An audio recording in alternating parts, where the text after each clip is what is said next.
Hello, everybody. Uh, we are working on what will be our last chapter for child psychology, that being chapter 11, and we'll be looking at identity in terms of self, gender, and moral development. So, pretty much in this chapter, what we're going to be doing is we're going to look at a lot of different aspects of the self, and as well as how those different aspects as the individual will move through childhood and adolescence. But we're going to take a look at the self-concept as well as the self-esteem. Then we'll look at and talk about gender identity, ethnicity, racial identity, as well as moral identity.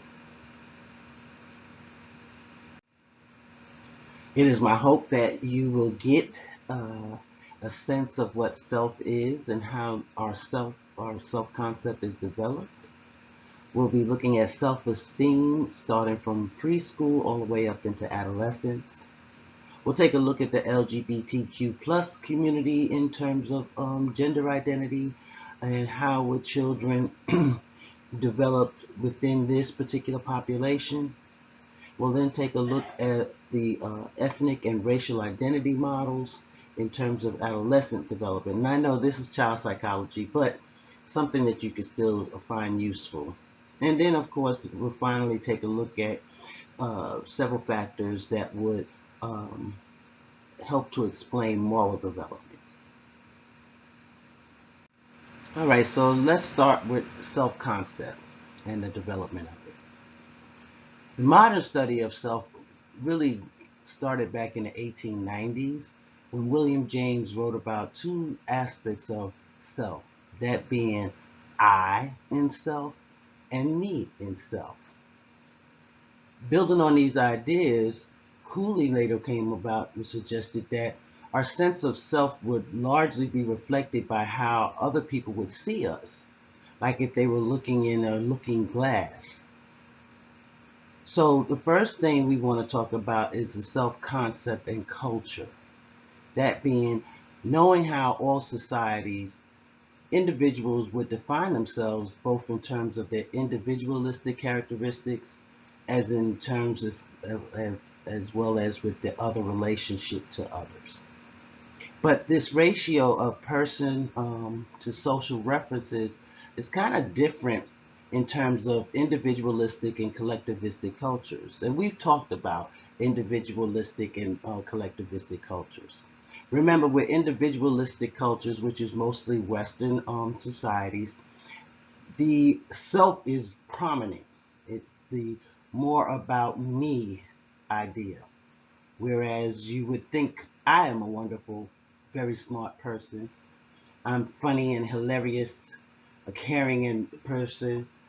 I'm a good grade person, and I attended Forest Institute of Professional Psychology. You would talk in these aspects in regards to saying I. Where in a collectivistic culture, you look toward others in response to how you came to be in developing yourself. That being, you may say, I'm human. I'm a child, which a child comes from their parents. Okay?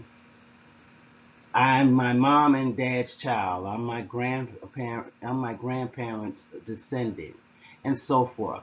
You would include the others within how you explain who you are.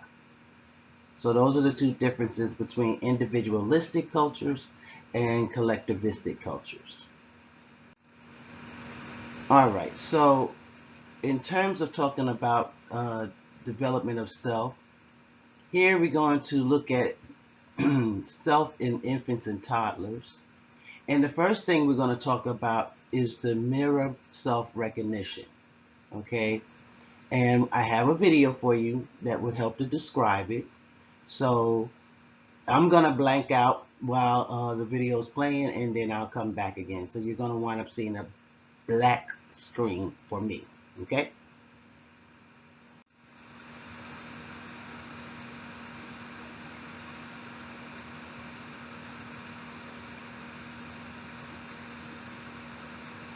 Who's that in the mirror? This is known as a mirror self-recognition test, which may offer clues about the development of self-awareness. Without alerting the child, a mark is placed on its forehead. Who's the baby? Who's the baby? Usually, a baby younger than about 18 months doesn't make the connection between itself and the person in the mirror. The child may even look behind the mirror for the stranger it sees. Hi.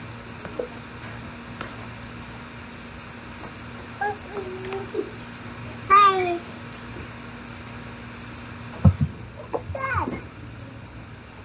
But by about 18 months, there's a change in the child's awareness.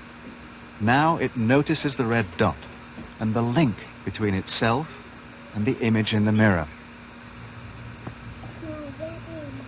What's not red? My this. My head. Over the next few years, children go on to fulfill their human birthright, constructing an increasingly sophisticated sense of self. They will have a rich and complex life of the mind, and a sense of being the central characters in their own dramas.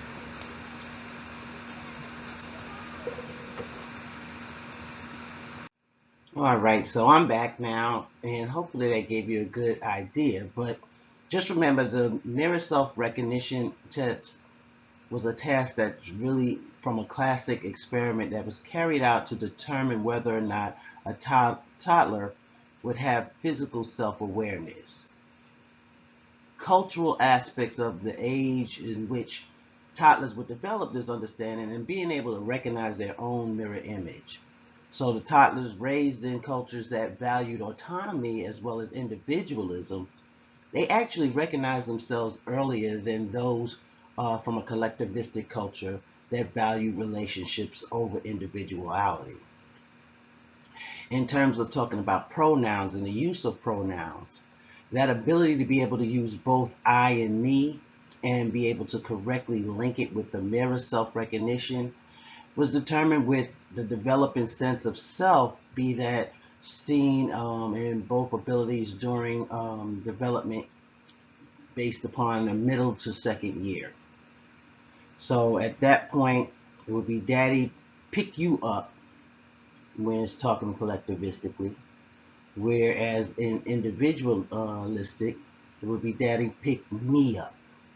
Okay?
All right. So in continuing talking about our self-concept, we have to also look at the visual perspective. And when we say in visual perspective taken, we're talking about that ability to be able to see from another person's point of view. looking at an ability it develops in toddlers between 18 to 24 months of age. And when we're talking about perspective taking ability, here this is where it's linked with one's culture. Possessiveness, that's another component to a toddler's growing sense of self. And here, once they know that they're a separate individual, they'll start to also understand how things belong to them, and it's not just merely existing.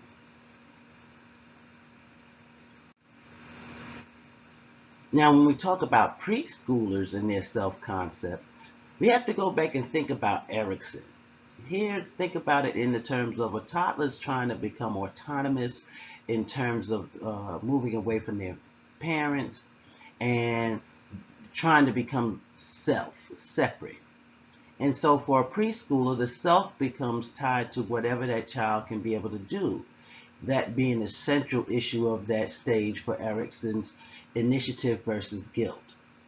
So during this age, children, they'll start to develop a more coherent set of memories about their lives, which is what is coined as an autobiographical memory.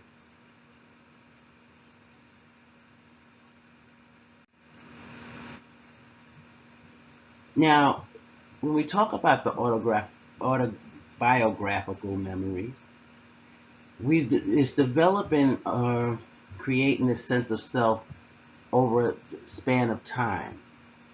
Erikson, again, trying to say how we are trying to separate this, had put this with the initiative versus guilt, but it's also understanding that our autobiographical memories really comes from our parents and caregivers who kind of shares this information with us as we become older. We're developing a sense of self, and if it's successful through the stage, then we take initiative, we go out there, we become more independent. But when we develop our concept based upon our autobiographical memories, in reality, that span of time, particularly during preschool, from let's say infancy to preschool, is really fuzzy. We talked about before how most children really don't remember anything prior to three years old. So it's getting the gaps filled in somewhat in terms of how we recall things. I myself do not recall anything before 5. Go figure. But all my memories that I do have before 5 years old, like for example, my sister took me to a restaurant and she said I loved hamburgers, and I would slam my hand up against the counter at the restaurant yelling hamburger, hamburger, hamburger. Now for myself, I don't recall ever saying that or doing that. I don't know. That's something that my sister shared with me. Coming from a large family, there was many autobiographical memories instilled in me rather than me knowing. My brothers, they said I was mischievous, but the point of the matter is they kind of prompted me to do things that really wasn't nice. One brother had me hit another brother with a hammer. Was that really nice? It's not. But these are how my memories of my preschool and during toddler stages have formulated. Not because I can just recall it automatically. The only thing I can remember was my first day when we moved to a new house that I wound up growing up the rest of my life in until adulthood. That's the only thing I can recall from that point on. But everything else prior to that was provided by family and friends.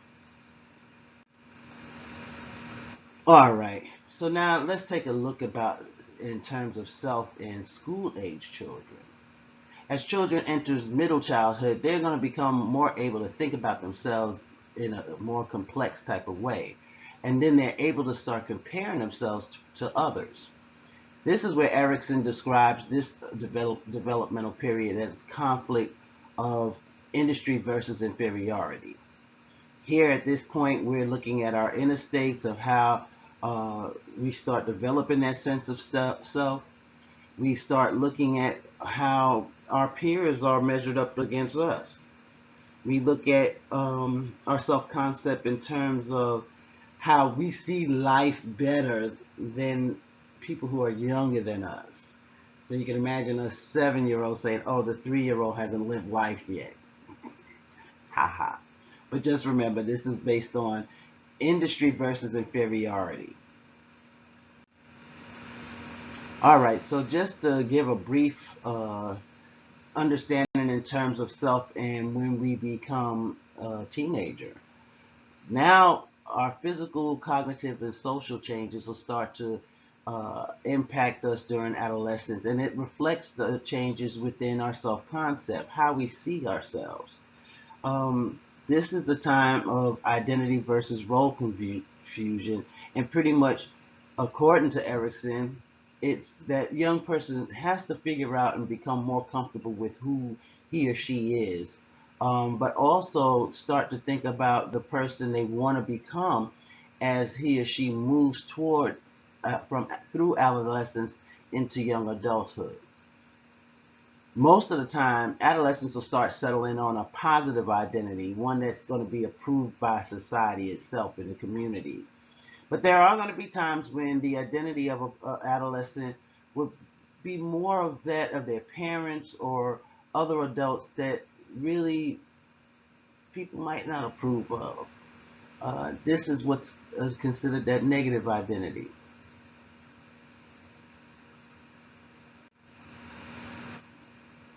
Now, talking about self-concept, we're going to have to also talk about Marcia's identity statuses. And according to Marcia, identity developed during adolescence would be reflected through two processes, that being an exploration of alternatives available, which is a crisis moment, okay, and then the commitment to the identity itself. So where an individual is on between these two processes will determine whether that adolescent's identity status would be flowed good or not through development. So when we talk about identity diffusion, here we're talking about there's a lack of crisis, and then there's also a lack of commitment to be able to look at different identity options. The second one would be identity foreclosure. Now this here is when you're making a firm commitment without having to look at anything at all in exploration to be able to develop your identity. Now there's a third one.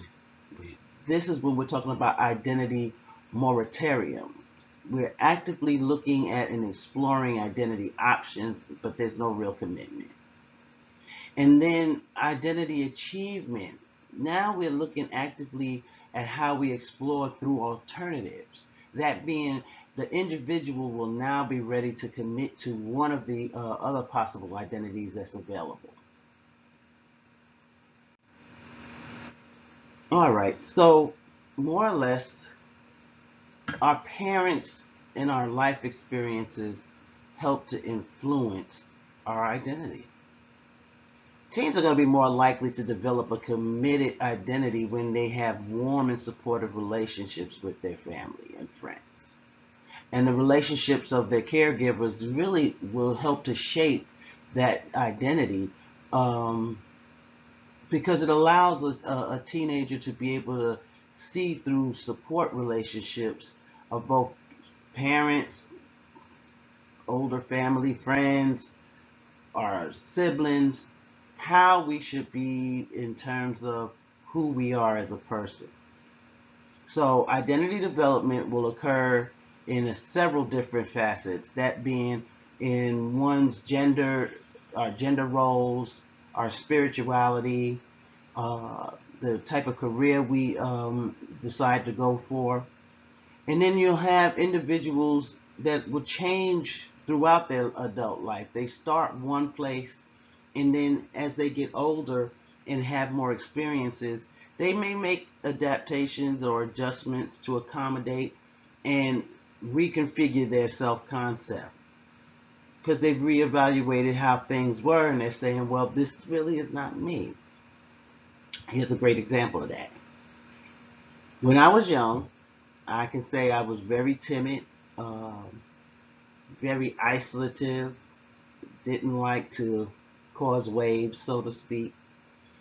I can consider myself a conformist. I would do everything what everyone said. Well, as time went on, I found that I needed to make adjustments because it really didn't fit me to be that way.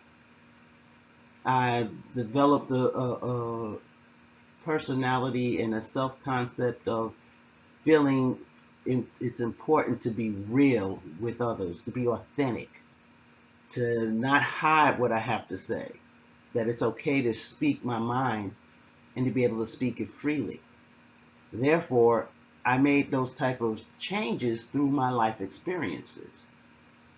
So that's how we can, that's a good example that I think of in terms of demonstrating how we can change our self-concept of what we started as from adolescence and how it moves into adulthood. But that all starts also as children. We're going to take what everybody gives us. It's going to be absorbed. We're going to absorb and take in those ideals, those belief systems, and we're going to try to make it part of ourselves. And of course, you start to chip away. The older you become, the more you chip away what you feel really isn't a good fit for you. And then you'll make it more of a fit for yourself as you see whether or not these aspects in your life truly work or not.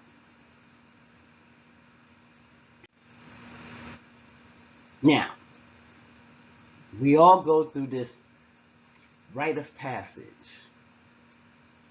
Many cultures, in terms of identity development, have some type of rite of passage rituals that teenagers will go through. And when we're talking about rites of passages, we understand that it's designed to be able to provide a person with experiences that will help them to mark his or her movement from childhood to adulthood, while simultaneously being able to start making a sense of who they are to the world, being able to share that. So in on this slide, you can see where they are mentioning things like the teeth filing ceremony, and that's something that's done in Bali, in which that starts to demark your next level within your life based upon having them teeth filed. Yeah, it's true ceremony. Or the quinceanera, in which they have a coming out, so to speak. In Judaism, they have the bar mitzvah. So what type of things do you think you might have had to help to distinguish you from childhood into being a teenager? How do we show those marked changes here in the U.S.? One thing I can mention, a lot of, for females anyway, have a sweet 16. And that demonstrates and shows that they're moving from being an adolescent into young adulthood. So think about for yourself, what type of rites of passage may you've gone through. I can also share that I went through a rite of passage in terms of careers. And it was where when you go through to earn your doctorate, for example, I had to go and defend my dissertation. Well, it was a little rough for me in that I had to rewrite my entire dissertation with only 2 weeks remaining before defending it. And there was no change in the date because I was defending the same day I was moving out of Missouri and moving to Mississippi. So there was no, okay, well, I can just put it off. I was getting ready to go into my internship. There was no way I can do that. Well, I got it done. I had to go to all of my professors, explain the situation, tell them that, I'll be happy to take all my exams early, so I could be home and rewrite that dissertation. as well as pack, as well as just get prepared to leave. Thankfully, successfully, I did it. But when I went to my chair, my defense chair, my dissertation chair, she said, "But that's your rite of passage." I kind of did that on purpose, which I didn't appreciate at the time. And yes, I made her pay because we became friends afterwards. She acted as a nemesis, but she was actually truly helping to teach me how to be strong in the field of psychology. Years later, I had fun and I had my rite of passage. I kind of put it up in her face that yes, I passed it by coming back and being a speaker at my alma mater. And I picked on her throughout the whole 4-hour workshop and pointed out everything she didn't know. And then I told her that's rite of passage of continuing education she needed. Anyway, long story short, we go through rites of passages not only during our adolescence, but through other aspects of our lives. Things that's going to denote our transcending into that next level of our life experiences and of our self-concept of finding out who we are. Now, let's talk about our self-esteem and how that develops. You know that self-esteem has to do with how you feel about yourself. We have to look at the global self-esteem because that's when you have feelings not just about yourself, of your own self-worth, but that there may also be domain-specific type of forms of self-esteem that people will experience. Okay, and then those global will help to either enhance your own self-esteem or it can bring you down if you find it to be negative. When we're talking about domain specific, you might, like I said, in your career, how you have confidence in your career and your competencies as a professional will help to lift and build your self-esteem. That would be a domain specific form. Okay.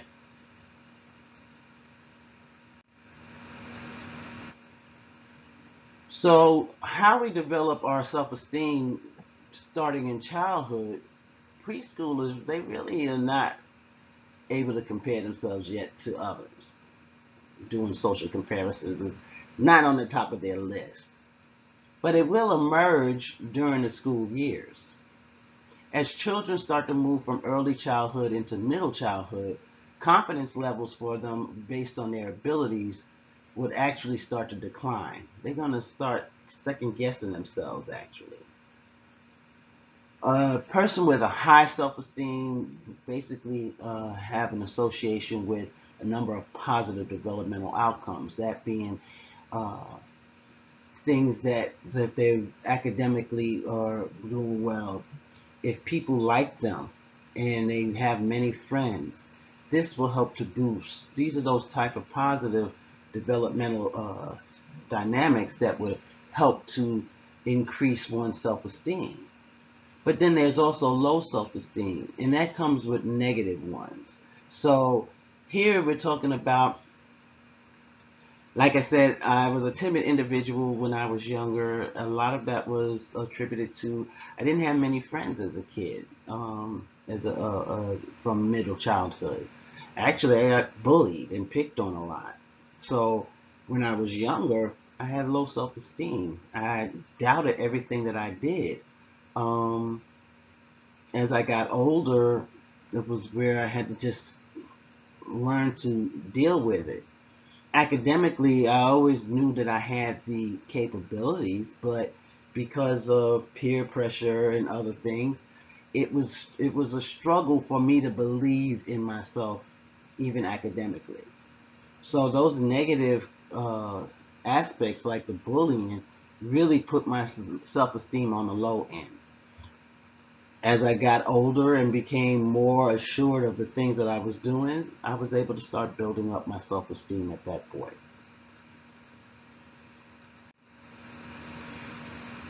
Now there is what we call the self-esteem movement, okay? And these are efforts that help to boost the child's self-esteem. The self-esteem movement, it kind of had roots in starting from California. An assemblyman, John Vasconcellos, he kind of took and created a task force to help promote self-esteem as well as personal and social responsibility. That was back in 1986, and it's still even going on today. But with this movement, it helped to show the importance about a child's self-esteem, where the data they collected and testimonies they received through public hearings was able to show that a consensus that a primary factor affecting how well or how poorly an individual functions in society as a whole is actually because of this level of self-esteem. And when there are social problems as wide-ranging as alcohol or drug abuse, when you have violence or crime, criminal behaviors, or even child abuse, they attributed and found that a lot of times it was because of low self-esteem. So the result of this was that there was a number of different programs developed that were school-based that helped to boost student self-esteem. But over years, a lot of criticism came about, and critics kind of said that this was largely a feel-good type program that really didn't have little or no impact on how students' performance would be. And these kind of programs really emphasize more about uniqueness as well as the value of the individual. And the praise that it offered really wasn't tied to specific achievements or accomplishments. And then it was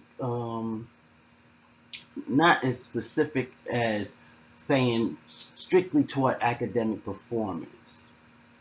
Despite the millions of dollars that was spent on these programs, research actually has failed to be able to find significant positive outcomes from them. Do they still exist? Yes, they do.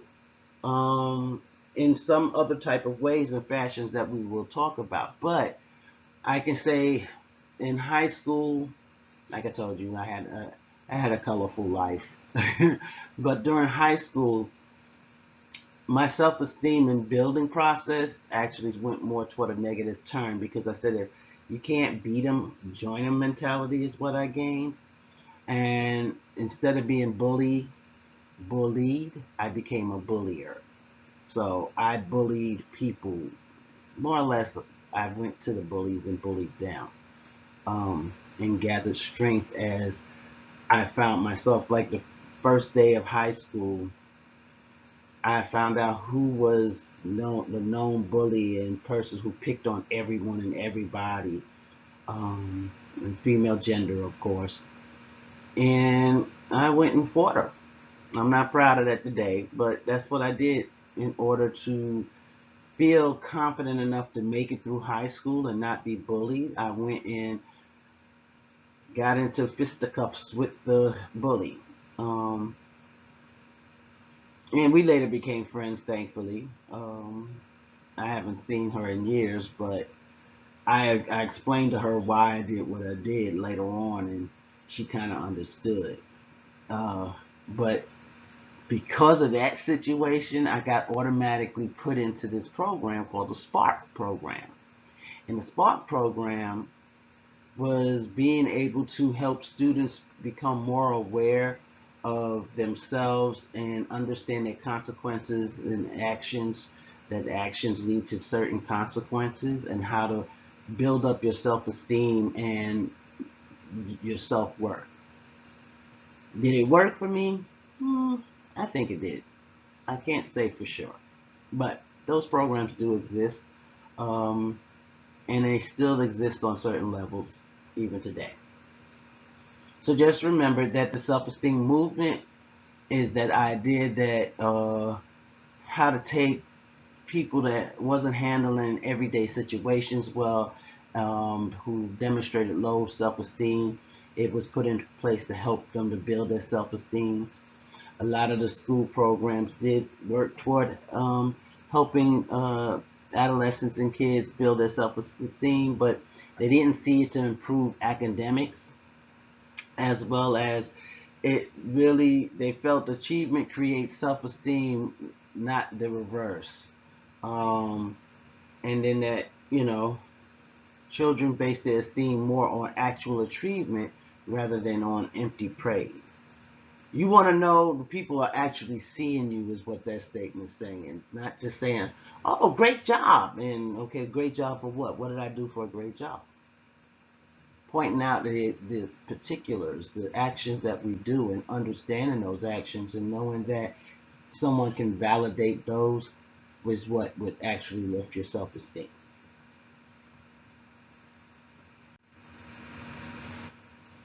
All right. So now we've moved into adolescence.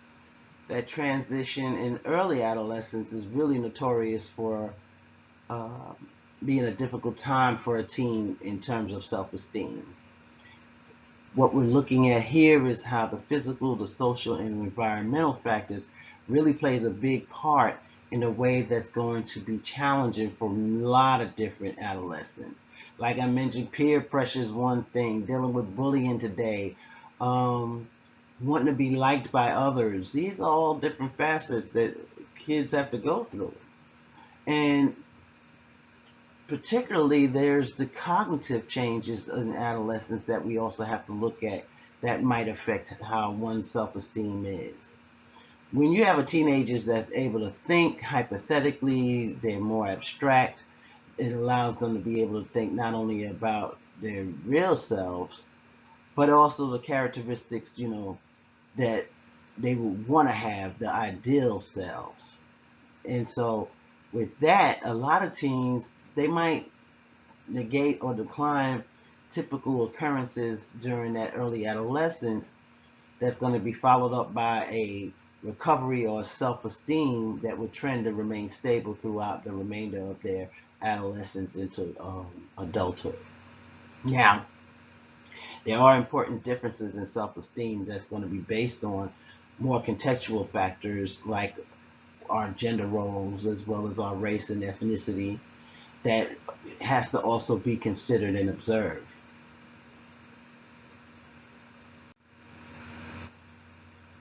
Now, this one's a biggie because I think most children are impacted and affected with this one, and that's being media and how the media and self-concept and self-esteem all intertwine with one another.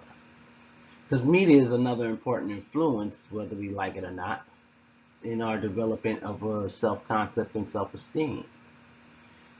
A lot of times there's been unrealistic images that kids basically seen in the media that was kind of lead them to feel like they really wasn't good enough in terms of their body image. So specifically, girls and women have universally been portrayed as unrealistically thin. And and let me cut here and stop here for a moment because I have to say in the last 5-10 years that's been changing. But overall, most commercials we would see, the average size female would be size 10 and under. When we know on average in America, the average size is size 14. But media made everybody think that thin is in, which is a damaging effect to a girl's self-esteem. And those images also help to lead to more body dissatisfaction, even with boys, in terms of saying that they had to be bigger, stronger, muscular. Okay? And these type of ideals that's been put in place have led to many type of issues, particularly eating disorders with females. You've had young men who felt that they had to bulk up so much that they got involved with steroid use, all kind of different things. Now, the concept of gender. Here is talking about our roles and stereotypes that's been placed from society and how it connects to us being a boy or girl. That how our sex, that includes our biological construct, helps to make us female, genes, hormones, as well as physical parts. Gender includes all the roles and stereotypes of the society of what people think you should be in terms of a boy or a girl. Now, when we talk about the different theories, and we're going to go into them, I'm going to again black out for a moment because I have something that I want to show in terms of looking at gender roles and how they might be established in the first place. So, sit back, relax, make sure you listen. This is Liza Elliott talking about why boys don't play with dolls.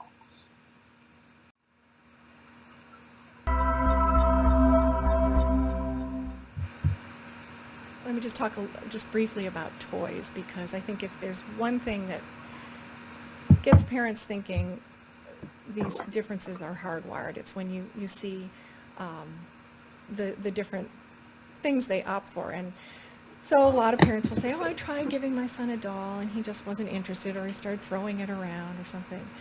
On the other hand, I've heard now from a lot of women that say, I loved building, I had so much fun, depending on who I was playing with. But it is true, if you put a bunch of 3-year-olds in a room with a choice of Power Rangers and a pink tea set and a Tonka truck and a baby doll, you will see at age 3 the boys clearly opting more for the boy things and the girls clearly opting for the girl things. However, if you do that at 1 year of age, interesting, what you'll see is that both boys and girls like dolls. So remember I said all children are instinctively attracted to faces and voices. We are a very social species, male and female. Kind of makes sense that we would be aware of each other. And so dolls have faces, and baby boys and baby girls like dolls. But by 3, that switches. And I think part of the reason has to do with gender identification. So beginning about age 2, children figure out if they're a boy or a girl. And once you figure out if you're a boy or a girl, there's so much reinforcement in our society of being like daddy and being like mommy that drives toy choice apart. We also know that even egalitarian parents, the one thing we bristle at is boys playing with girl toys. We're okay now with girls playing with boy toys, but if the little boy puts on mommy's high heels or sister's ballerina dress, no matter what the parents may say, there's usually some form of reaction that the child can pick up on. And in fact, when you do meta-analysis of a lot of studies, this is the one way we are less egalitarian. And so kids pick up on that message, and by age 5, remember I said that the difference in toy choice, which is, by the way, orders of magnitude, about an order of magnitude larger than the difference in verbal skills and math skills and so on. Toy choice is really a pronounced sex difference. But by age 5, what you see is that girls are splitting their time. 5-year-old girls in a room full of toys split their time between the boy stuff and the girl stuff. 5-year-old boys don't touch the girl stuff. They'll spend maybe 10% of their time with that. So the girls have learned that it's okay to play with either thing, but the boys are not given that permission.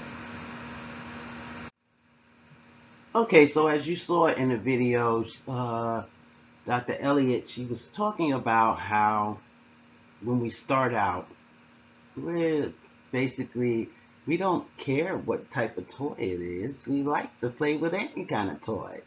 We're fascinated. But influences from parents will help to change that.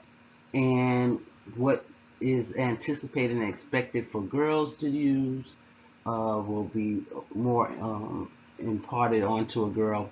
And then what boys are expected to play with. So boys are not allowed to play with dolls because it's not seen as a manly thing to do. It's not masculine enough, which it talks, and you have to then discuss and think about the reason and rationalities that parents may have, and part of that would be about sexual orientation or the concerns about it, and how that role play would impact playing with a doll might confuse a child, the male child, according to parents' beliefs. But there's different theories in terms of gender development that we're going to go over now. The first one being behavioralism and social cognitive theories. So, in regards to behaviorists, gender identity is going to happen because of direct and indirect reinforcement of gender roles and activities from the parents and others in child's life. And that central concept in terms of social cognitive theory is more about looking at the roles that's imitated through play in shaping how our behavior would be. So kids will be exposed every day to numerous examples of gender roles and activities that they would start to imitate. So kind of separating what type of dolls or toys that kids would play with, what is supposed to actually allow them to see how they're supposed to behave. Let's just go back though with the social cognitive theory. If it's through imitation, then it's also going to be based on what we see our parents do. If we see our parents acting in a specific role and we understand, kids will start understanding same sex in terms of their parents. Little girls will start to try to emanate from what their mother does. Little boys will start doing what their dad do. This is what will help to develop that gender according to these two types of theories.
So now,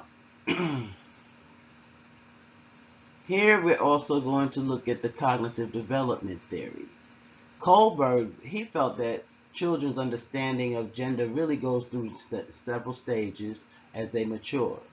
And the stages would call for gender identity.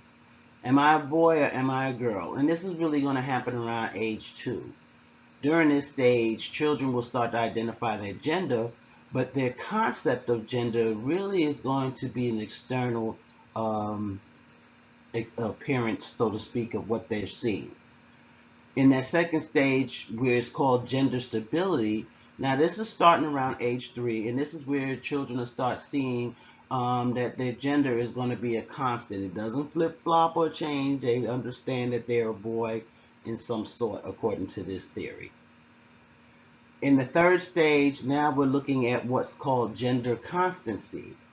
And then at approximately 5 years of age, children will start to understand how gender will remain constant even when there's external changes involved.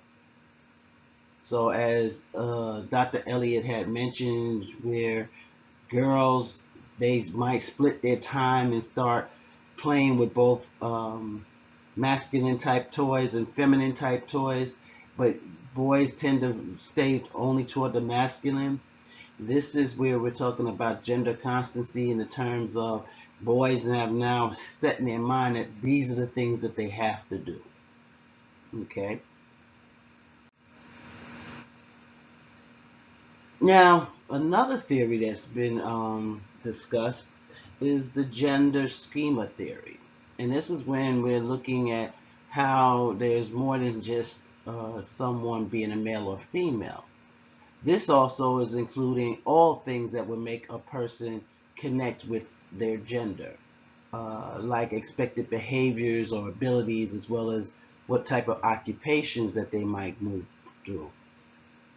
Bemd, he believed that gender concepts were learned from our interactions with society, and that people overall can be both masculine and feminine, that being androgynous. Okay.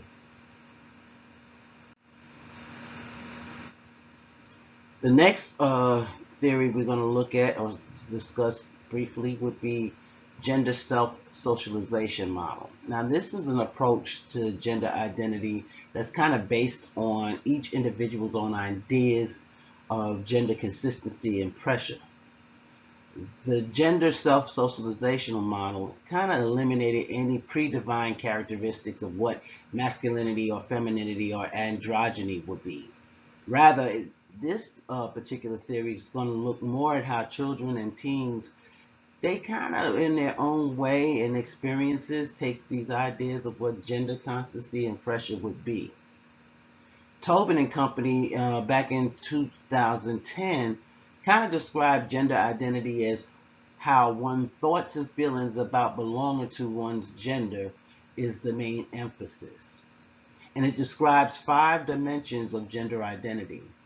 That being 1, membership knowledge. Here we're talking about the knowledge of being within a specific gender category.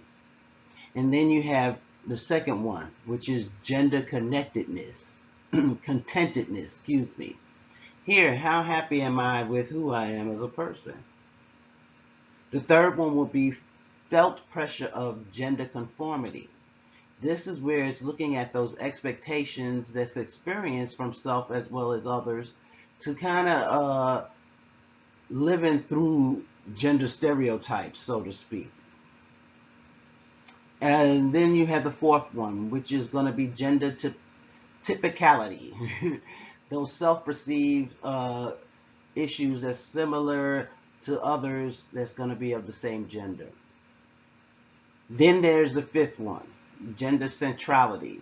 Now we're looking at the importance of how our gender is going to be related to our other type of identities, that being racial or ethnicity. So looking at those different dimensions, we have to look at how it interacts with the others in terms of influencing one's gender identity. Children who are happy with their gender roles are pretty much going to demonstrate a sense of global or universal type of self-will. Those who are not happy will start showing and discussing distress or stress in terms of how they're connecting with their peers, how peers see them. They might demonstrate symptoms of depression, anxiety, as well as self-deprecating type of behaviors.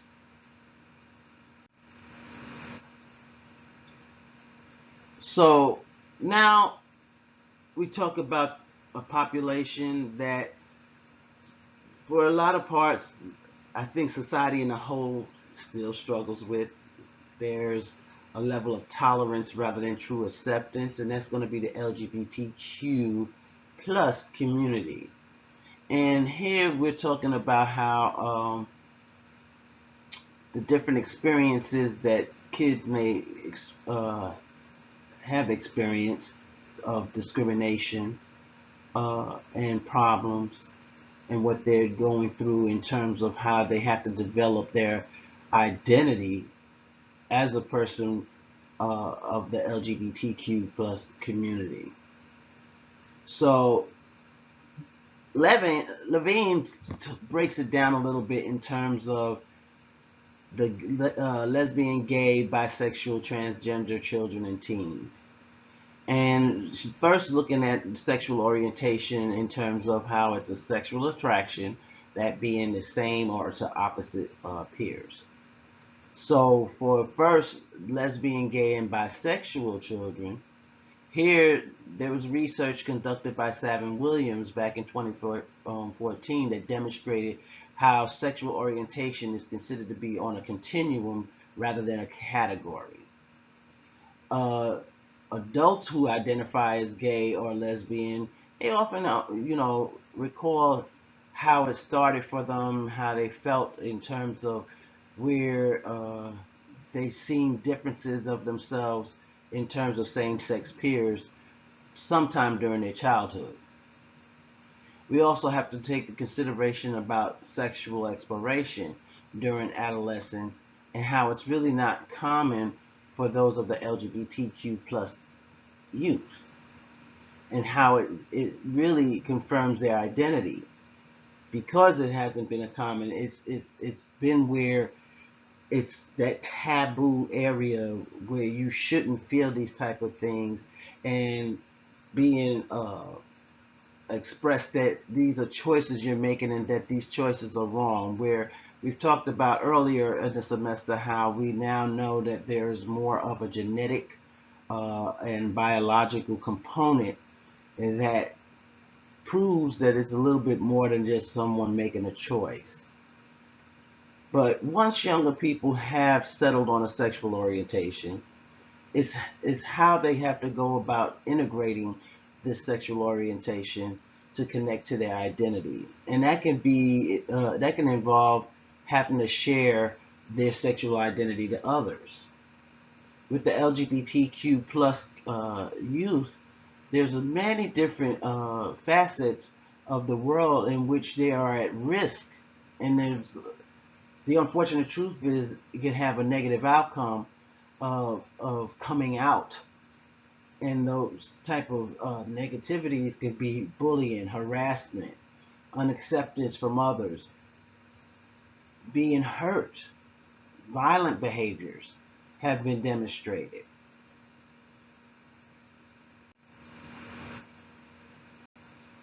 Now, when we specifically look at the transgender, transsexual, as well as gender non-conforming children and teens, we have to see that transgender, transsexual, and gender individuals, they have an identity that really doesn't match their assigned or natal gender.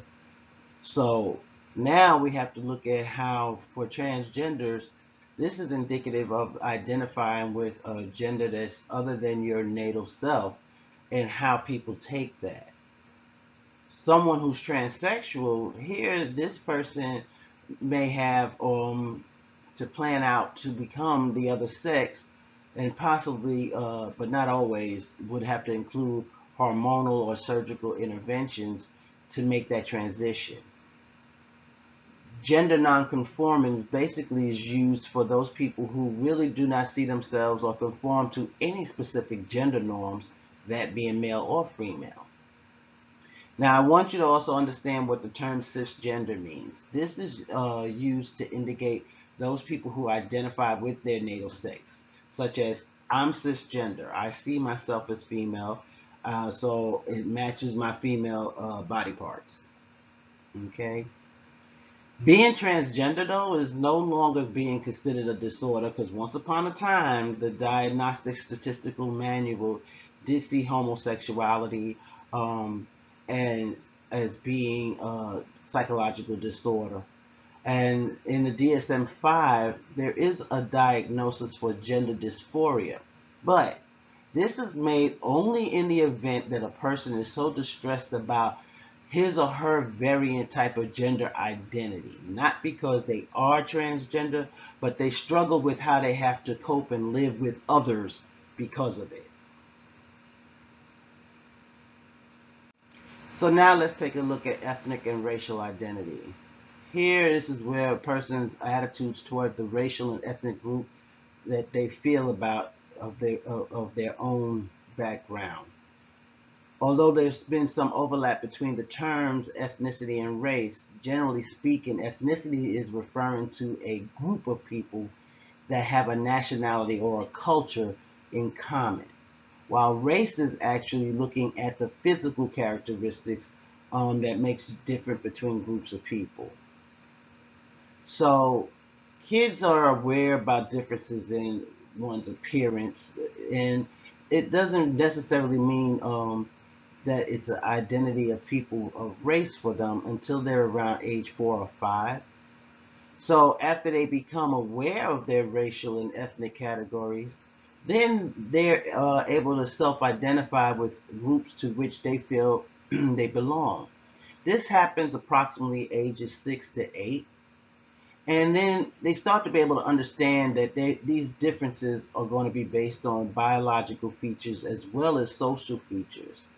And these patterns would include speech, lifestyle, and they start recognizing these in the age ranges of 7 to 8. They'll start developing more of a racial and ethnic constancy, or that understanding about race and ethnicity in terms of how it stays the same across time and in different settings. Now, between ages 8 and 10 is when this would generally occur. So what we're going to look at right now is in terms of some other theories, but in regards to ethnicity and racial identity. Finney describes 4 identity statuses that's based on the individual's exploration as well as commitment to ethnic or racial identity. So Jean Finney, he kind of developed this model called the ethnic identity, and he based this really off of Erik Erikson's theory of development. And then he looked at Marcia's ego identity theory, and this helped in terms of being able to develop his model on ethnic identity, and he applied it to high school and college students from diverse ethnic backgrounds that was here in the United States. So based off of Erikson's work, pretty much Finney was able to identify what's considered to be achievement during adolescence through exploration and a commitment. But that framework really didn't study culture and ethnicity specifically. His research then expanded over to James Marcia, but those social identities, which was race, class, and ethnicity, really haven't been included as well. So Finney did identify some stages of identity development that focuses on the process of ethnic identity formation. So stage 1, we're looking at diffuse ethnic identity. And during this stage, individuals, they really haven't explored their ethnicity at this time. There are some minority students that may have initially accepted those values and attitudes of the majority culture. During this level, it might be compared to a diffusion state that's from Marcia's theory, where there's a lack of interest with no ethnicity, which is saying they're not exploring and there's no commitment there. So and there's no foreclosure state where individuals haven't been able to observe those issues by themselves and taking values and opinions of others without question. So the second stage is talking about ethnic identity foreclosure. Now, during this stage, here this is central to the ethnic identity development, which is that period of exploration. As you see on the slide, it's talking about how there's more of a commitment to your identity that's going to be based on parents' input rather than on your own exploration. So it's like, I don't go looking for my culture, I just go by what my parents tell me about it and accept it for what it is. But during the next stage, the moratorium stage, here a person starts to reach this level when they come across a situation that causes them to explore their ethnic identity. And it's really not known for sure what starts this up. Cross, who created a race identity model, had observed that it might be due to a shocking personal or social event that kind of temporarily dislodges that person from their old worldviews, and it makes that person more receptive to looking at a new interpretation of who they might be within their identity. So the next stage is what was called Finney called the ethnic identity achievement. And during this stage, now a person is going to see themselves in a more acceptance. They'll be internalizing more, as well as having more of an understanding about their ethnicity. This is when the stage of where people would come to terms with their cultural differences between one ethnic group and the majority group. During this stage, this is represented through the ideal outcomes of their identity process.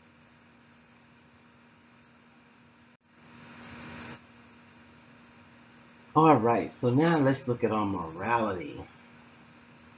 We know morality identity to be to a certain degree in which being a moral person should be part of one's sense of self. Morality is that person's understanding of right and wrong, and it includes both what we see and perceive and then what actions we take and do. So in the form of moral thought and behaviors, these look at the different changes that's experienced throughout one's childhood.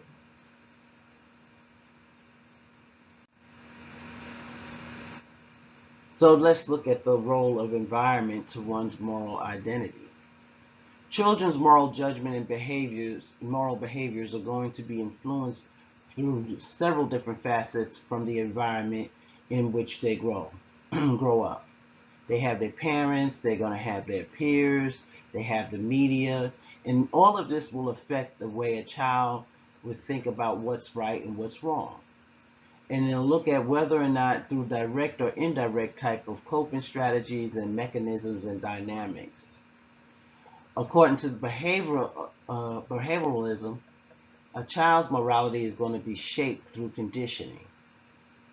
In terms of the social cognitive theory, this theory suggests that children will learn what's good behavior and what's bad from what they see. And again, we talked about through the social cognitive theory, we're talking about how it's imitated. So here is where what you consider to be right or wrong is because this is what you've seen others do. And from that, you start to try to model what they've done.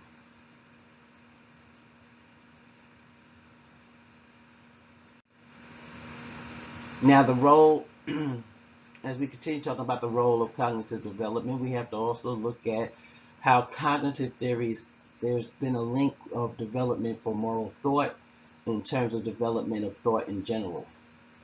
Moral knowledge is that base for kids to understand what is considered right or wrong in terms of their culture. Moral judgment, as we kind of start to reason about morality issues and how we start to reach our conclusions, would be based on moral judgment.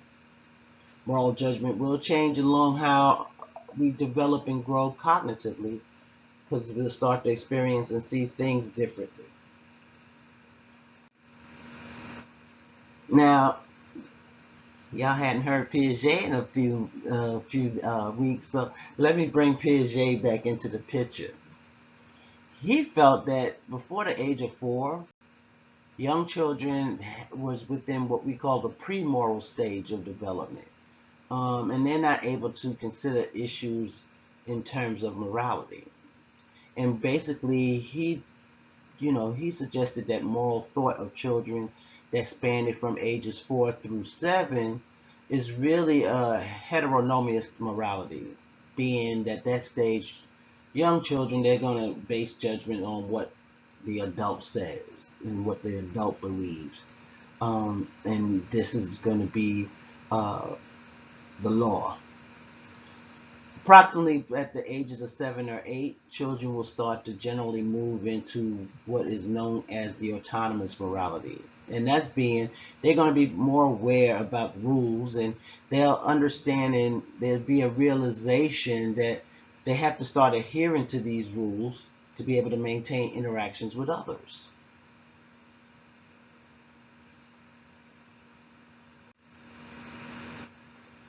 Now we're going to move on to Kohlberg's moral dilemma.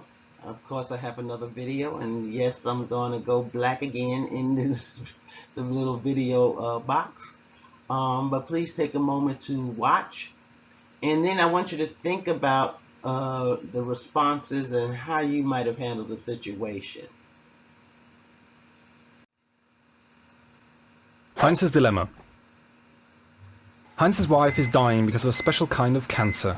There's only one drug that the doctors think might save her. It is a new formula which a pharmaceutical company in the same town has recently discovered. The drug is very expensive to produce, but the company is charging 10 times the production cost.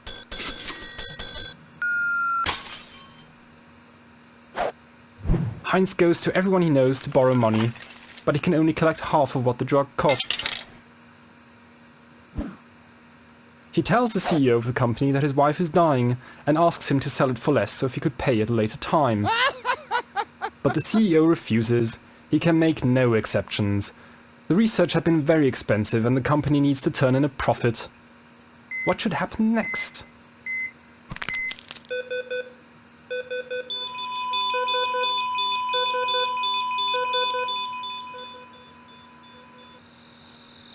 Heinz should not steal the drug since he would be breaking the law.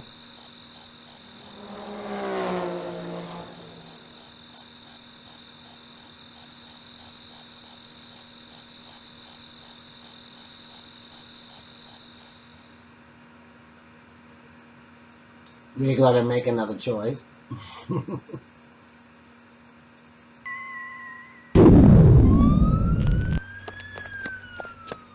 Heinz should steal the drug and accept any prison sentence.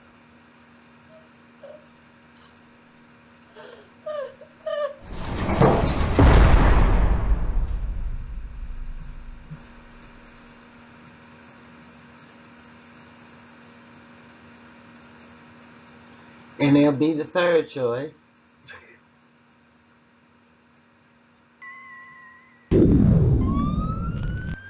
Heinz should steal the drug but not go to prison, as that would be unfair.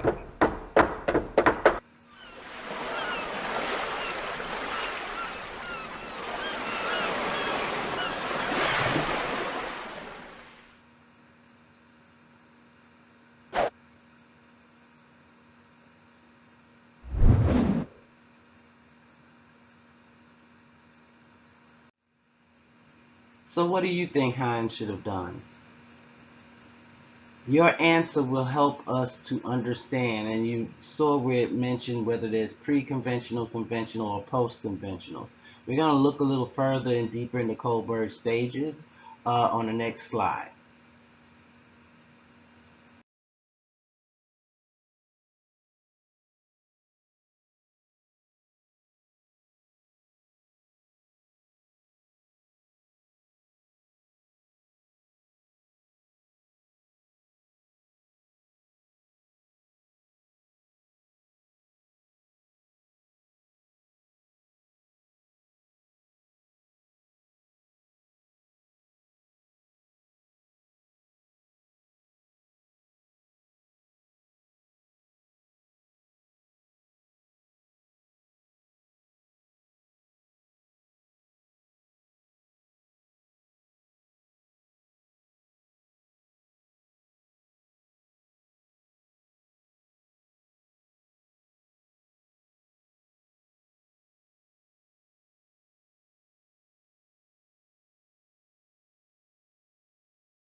Lawrence Kohlberg's theory claims that our development of moral reasoning happens in 6 stages.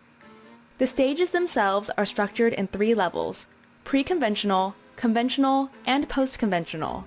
To understand this better, imagine a conflict at school. There is a fight in the schoolyard. 2 ninth graders are beating up Tom. Those who watch the fight are at different stages of moral development.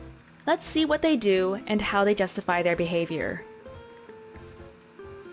At stage 1, we make moral judgments based on obedience and punishment. Finn's sense of good or bad is directly linked to whether he gets punished or not. Finn sees what is happening to his friend and wants to help, but he doesn't because he is afraid the teacher may punish him if he gets caught fighting. He asks himself, how can I avoid punishment? At stage 2, we are motivated by self-interest. Mary decides to intervene and help Tom. She knows that she might get punished, but she also knows that she could become a victim herself someday. If she helps Tom now, he might help her in the future. She is asking herself, what's in it for me? At stage 3, interpersonal accord and conformity guide our moral judgment. Betty sees the fight and wants to intervene, but when she realizes that all the others are just watching, she decides not to get involved. She wants others to see that she is a good girl who is conforming with the ethics of the community. She asks herself, what do others think of me?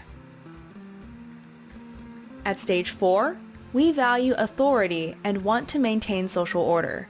When the teacher sees the group fighting, he immediately steps in and shouts, "Stop! Fighting at school is forbidden." He feels that, above all, it is important to follow the rules, otherwise chaos breaks out. He feels it is his duty to uphold the rules that sustain a functioning society. He asks himself, how can I maintain law and order? At stage 5, we understand rules as a social contract, as opposed to a strict order. Jessie, who watches from afar, is not sure how she feels about this. To her, rules make sense only if they serve the right purpose. Obviously, the school rules prohibit fighting, but maybe Tom deserves to finally learn his lesson. Just yesterday, he punched a young girl from grade 1. She asks herself, does a rule truly serve all members of the community? At stage 6, we are guided by universal ethical principles. All those involved now have to face the headmaster. He first explains the school rules and why they exist. He then clarifies that rules are valid only if they are grounded in justice. The commitment to justice carries with it an obligation to disobey unjust rules. The headmaster's highest moral principle is compassion. He believes that all people should learn to understand each other's viewpoints and that they don't feel alone with their feelings. He asks, what are the abstract ethical principles that serve my understandings of justice? At the pre-conventional level, Finn is driven by fear and Mary by self-interest. Both judge what is right or wrong by the direct consequences they expect for themselves and not by social norms. This form of reasoning is common among children. At the conventional level, Betty responds to peer pressure, and the teacher follows the rules. Their morality is centered around what society regards as right. At this level, the fairness of rules is seldom questioned. It is common to think like this during adolescence and adulthood.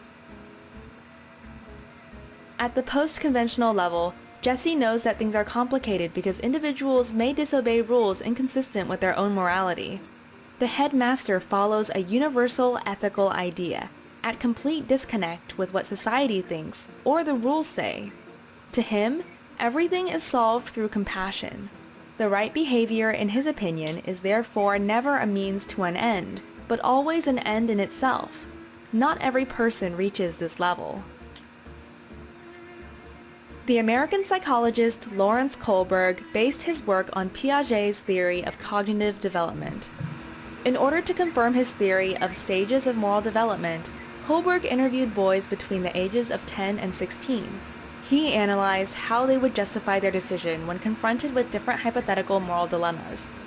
We will now present to you the most famous moral dilemma Kohlberg presented to his students. Let's see what you would do.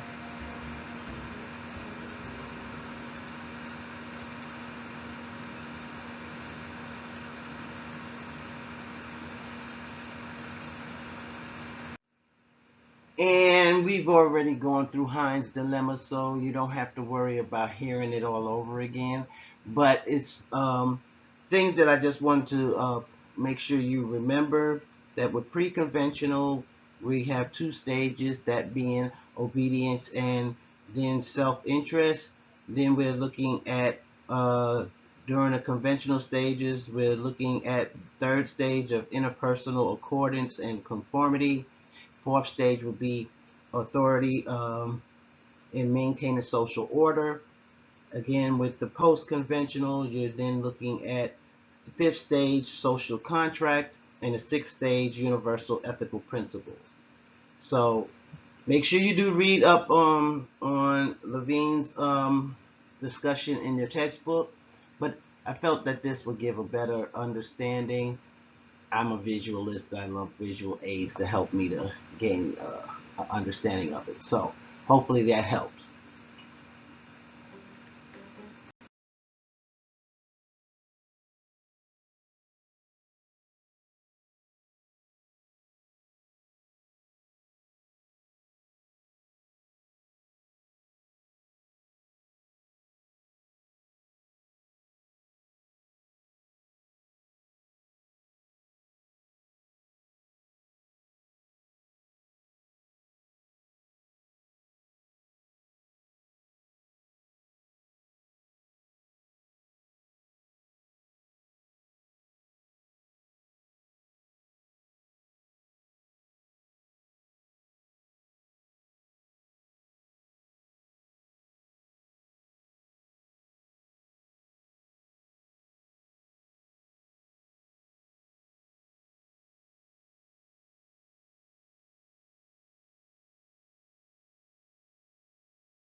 Now we're going to talk about morality identity, and here we're going to look at Gilligan's moral development. Once again, I will be blanking out, so I'll be back.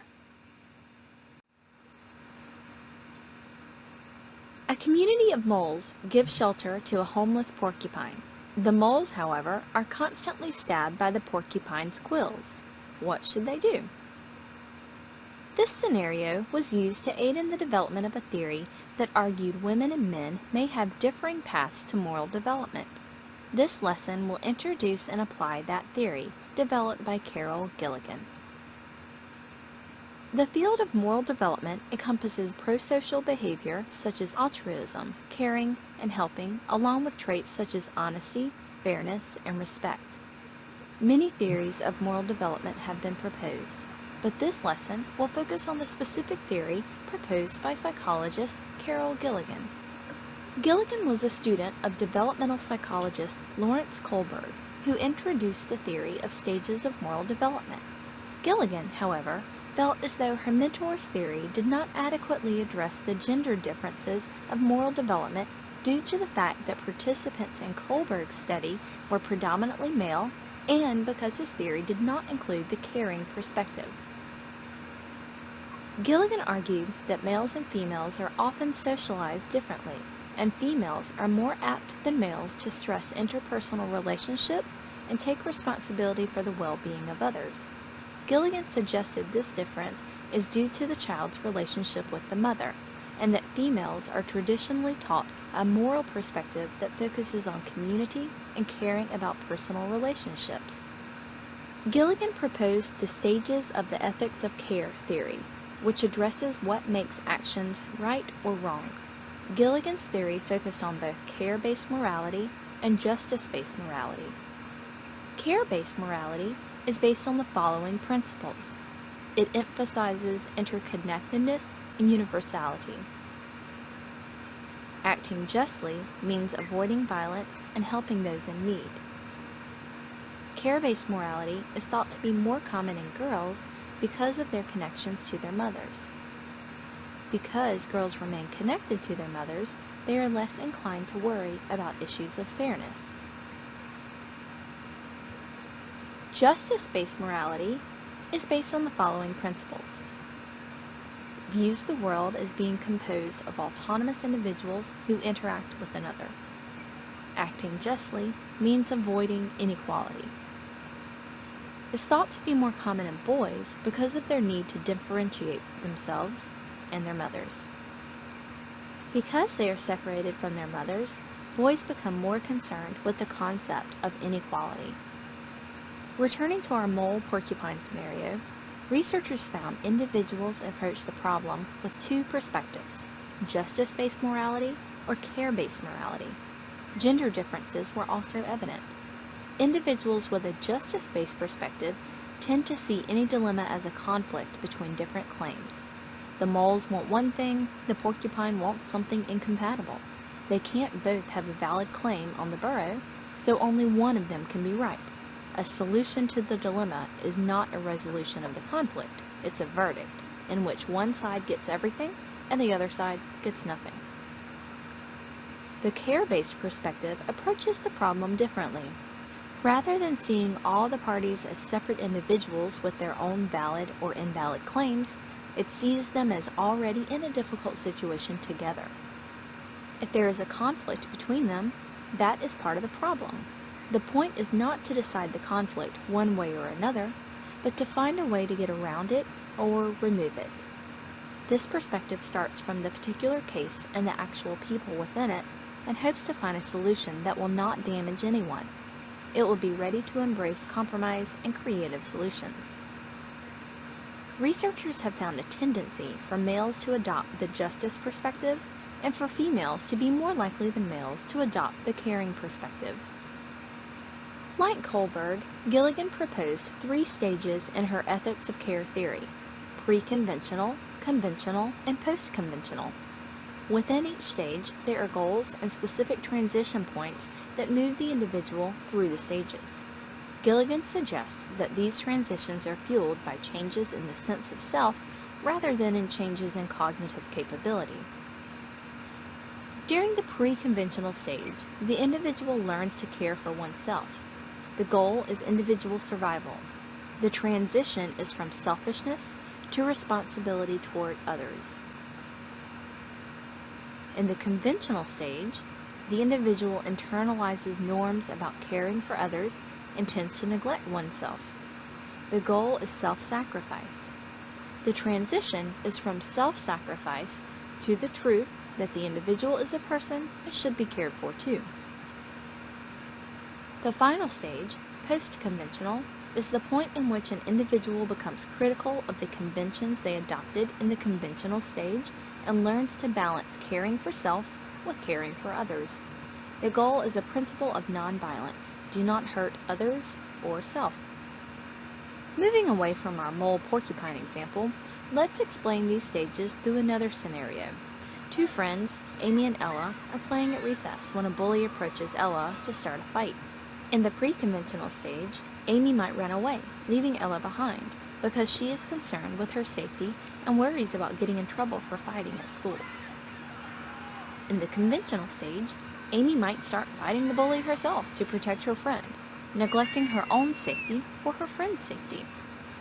In the post-conventional stage, Amy might try to intervene and stop any fighting from occurring. The study of moral development involves both pro-social behaviors, such as caring and helping, and traits such as honesty, fairness, and respect. Many theories exist to explain moral development among children, but Gilligan introduced a theory that captured the gender differences of moral development. Gilligan's theory focused on both care-based morality and justice-based morality by proposing 3 stages of moral development: pre-conventional, conventional, and post-conventional. In each stage, the individual transitions from one focus to another, eventually establishing a balance between caring for oneself and for others. Okay, so I think that gave great explanation to which I don't have to further elaborate on. So we will move to the next slide. All right, so in terms of moral thought and moral actions, now there's a lot of research that's demonstrated that there's only a moderately strong link to moral identity and moral behaviors. So when you're given a hypothetical moral dilemma like the Heinz dilemma, you're largely going to be dealing with the situation based on influences of what you would do actually. But your real life is going to be filled with that. Those experiences are filled with that. So an example your textbook provided was speaking about divinity students that were told they were going to give a practice sermon. Now, there were some that was told that they'll talk about good Samaritans who help another person who was in suffering, while the other group was given unrelated topics to discuss. Anyway, some of the students were told that they were going to be late for their sermon, and some were not. On the way to deliver the sermon, each divinity student saw a man who appeared to be in pain and had needed some help. What do you think determined whether a student stopped to give them help? The student's actual behavior was determined less by whether they had just been thinking about compassion and the Good Samaritan than it was by whether they were going to be late to give the sermon or not. Go figure. So that's something in terms of talking about how we think morally and how we'll actually react with morals. There has been criticisms in terms of the cognitive theorists that feels that moral thought really isn't the same as moral action. And that's because we think more about morality at a higher level than we necessarily would act in the same moral ways. And those everyday experiences will influence our moral actions, just as our ability to think about our moral judgments will have a part to play. Now, the social domain theory, according to this theory, moral behavior is constructed from a person's interactions with the environment. Here we're speaking about three domains, that being social knowledge, moral, social, conventional, and then personal. And the way we decide whether a behavior is going to be moral or not would be different for each of these different domains.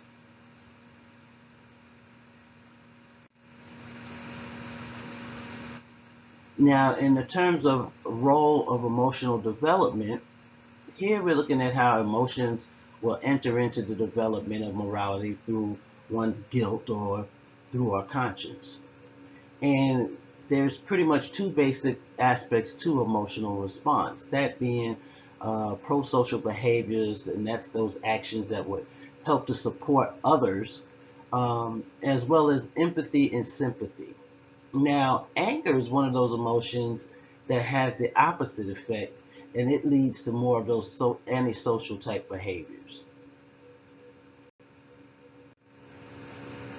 Then we have the role of the innate processes. That according to this theory is proposing that there are certain types of knowledge and understanding of the world that's built within our brain prenatally. We came pre-wired with it. This includes our morality. Research has demonstrated that life experiences are built on this earlier understanding, with ways in which is described as a discussion of the roles for environment, emotion, cognition, as well as in our development of morality. But the basic sense of the morality is within us. It's not a learned action. It's something that we have automatically. It's a predisposition according to this theory of knowledge.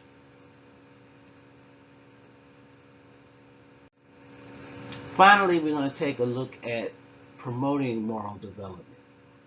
Now, when we're talking about promoting moral development, we're talking about interactions of actually support and dealing with others.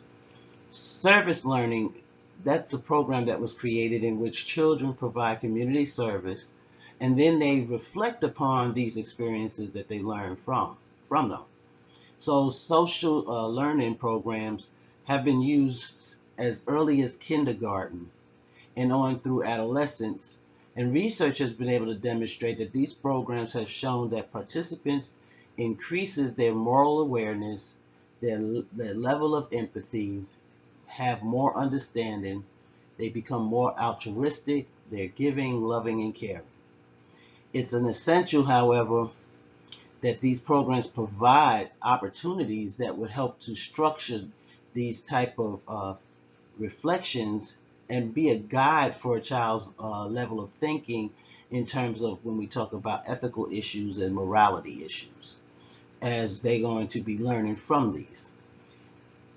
Just as these children have service learning, so do you. What is one of the requirements you have to get in order to earn your degree? You have to provide community service. This is based upon the service learning aspect. We don't have you just doing community service just because. It's to help you to connect to others. It's to help to build your morality, and to become more altruistic, caring, and giving. Anyway, guess what, people? This is the last slide. This finishes our chapter. It's basically finishing our semester in terms of child development, child psychology. Now, what's going to happen next? For next week, pretty much what I'm going to have you doing is going back into your module sections. Each chapter, there are flashcards, programs, student learning tools that I want you to utilize in terms of studying, okay, for studying your chapters. You will be getting practice exams next week to help you to get prepared for it. You probably will get one practice exam, and I may give 2 attempts to it. This will prepare you for your final exam, which will be April 25th. Yes, I know it's a Saturday, but in our times right now, we are working online, so it will be on a Saturday, which of course, you know, I open it for a period of 24 hours. So 12 a.m. on April 25th, it will open and it will close at 11:59 p.m. April 25th. The exam will be based off of 100 questions, like usual. For the most part, there will be multiple choice. I'm not going to promise there might be a essay question here or there, but I'm going to try my best not to have that. But in the meantime, go ahead and you can get started on studying early. You do not have to wait for me. Those modules are already open.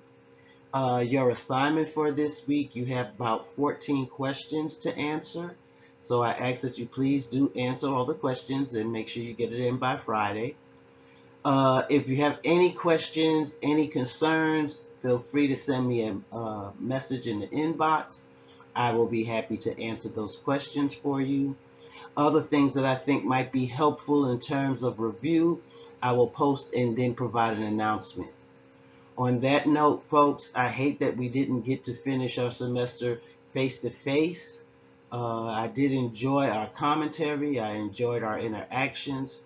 I do wish you well, praying that y'all are all safe and that y'all taking care of yourselves, and that y'all instilling those proper guidance in terms of staying away from that COVID-19. Appreciate all of y'all. I thank y'all for listening, and I do hope that someday down the line I get to see you again. Have a good one.